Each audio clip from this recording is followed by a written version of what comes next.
নমস্কার বন্ধুরা, শিউলির রান্নাঘরে আবার একটা নতুন পর্ব দেখার জন্য আমন্ত্রণ রইল। আজকে আমি ছোলা আর আলু দিয়ে ঘুগনি অথবা ছোলার তরকারি বানিয়ে আপনাদের সাথে শেয়ার করব। তার জন্য আমি নিয়েছি ছোলা আর এই সাইজের আলু আমি কেটে নিয়েছি। প্রথমে আলু আর ছোলাটা একটু ভালো করে সেদ্ধ করে নেব।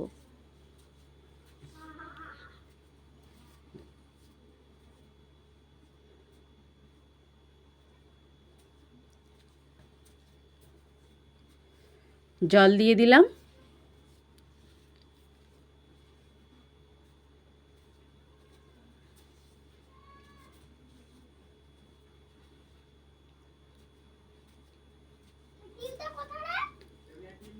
এক চামচ নুন দিয়ে দিলাম।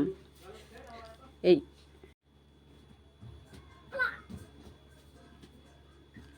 ঢাকা দিয়ে ভালো করে সেদ্ধ করে নেব। ঢাকনা খুলে দেখে নিলাম আলু আর ছোলাটা ভালো করে সেদ্ধ হয়েছে কিনা। আলুও সেদ্ধ হয়ে গিয়েছে আর ছোলাটাও সেদ্ধ হয়ে গিয়েছে। নামিয়ে নিলাম।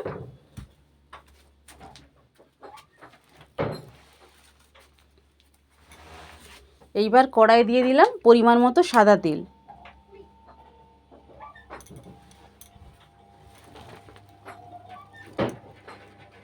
দিয়ে দিলাম দুটো তেজপাতা ছিঁড়ে, আর দিয়ে দিলাম গোটা গরম মশলা, দারচিনি, লবঙ্গ, এলাচ।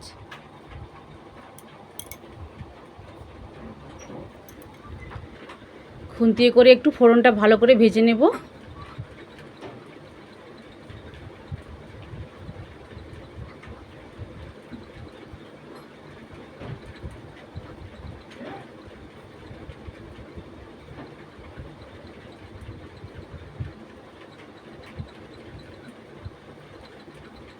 ফোড়নটা বেশ ভালো করে হয়ে গিয়েছে। এবার কেটে রাখা পেঁয়াজ আর টমেটো কুচি দিয়ে দিলাম। দিয়ে একটু ভাজা ভাজা করতে থাকবো।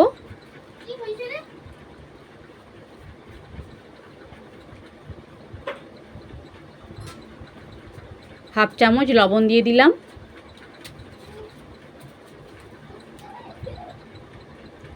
পেঁয়াজ আর টমেটো হালকা করে ভেজে নিয়েছি। এবার বেটে রাখা আদা রসুনটা দিয়ে দিলাম।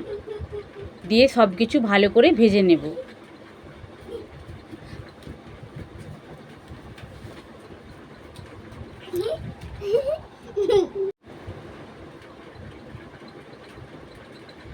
সব কিছু ভালো করে ভেজে নিয়েছি। এবার কিছু গুঁড়ো মশলা অ্যাড করে দেব। প্রথমে দিয়ে দিলাম হলুদ গুঁড়ো, তারপর দিয়ে দিলাম লঙ্কার গুঁড়ো, দিয়ে দিলাম ধনে গুঁড়ো, আর দিয়ে দিলাম জিরে গুঁড়ো। সবশেষে দিয়ে দেব কাশ্মীরি রেড চিলি পাউডার। এইবার অল্প করে একটু জল দিয়ে মশলা ভালো করে কষিয়ে নেব। সব কিছু আমি পরিমাণ মতোই দিয়ে দিয়েছি।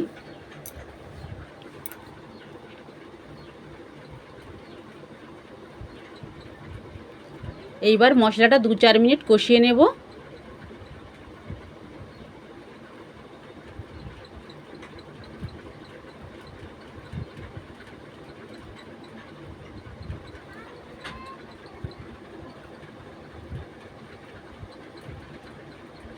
মশলা থেকে বেশ ভালো করে তেল ছেড়ে গিয়েছে। এই অবস্থায় দিয়ে দেব আলু। আমি আলুগুলোকে হাতে করে এইভাবে ভেঙে ভেঙে নিয়েছি। প্রথমে আলুটা দিয়ে 2-1 বার খুন্তিয়ে করে নেড়ে নেব।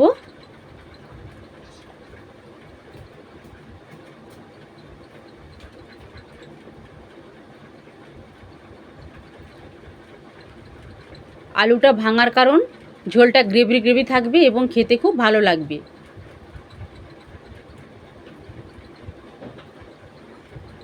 আলুটা একটু ভালো করে কষিয়ে নিয়েছি। এবার এই অবস্থায় দিয়ে দিলাম সেদ্ধ করে রাখা ছোলা। অল্প করে একটু জল দিয়ে দেব। আবার 2-4 মিনিট কষিয়ে নেব।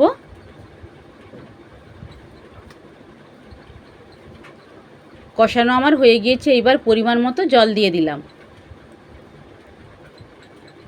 আমি এখানে 1 বাটি জল ব্যবহার করেছি। আর দিয়ে দিলাম 2টো চেরা কাঁচা লঙ্কা।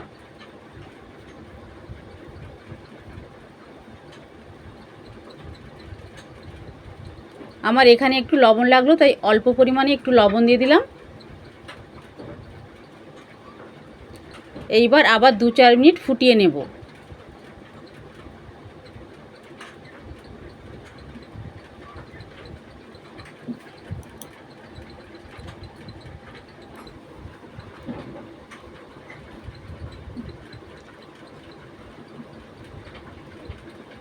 অল্প কিছু উপকরণ দিয়ে বানানো এবং খেতে একদম অসাধারণ লাগে। রুটি, ভাত, পরোটা সমস্ত কিছুর সাথেই আপনারা খেতে পারবেন। এইবার নামানোর আগে দিয়ে দিলাম অল্প করে গরম মশলার গুঁড়ো। খুন্তিয়ে করে একটু মিশিয়ে দেব।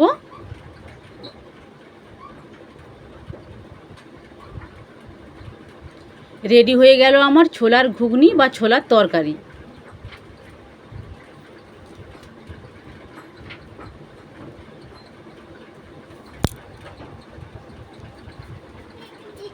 এইবার নামিয়ে নেব।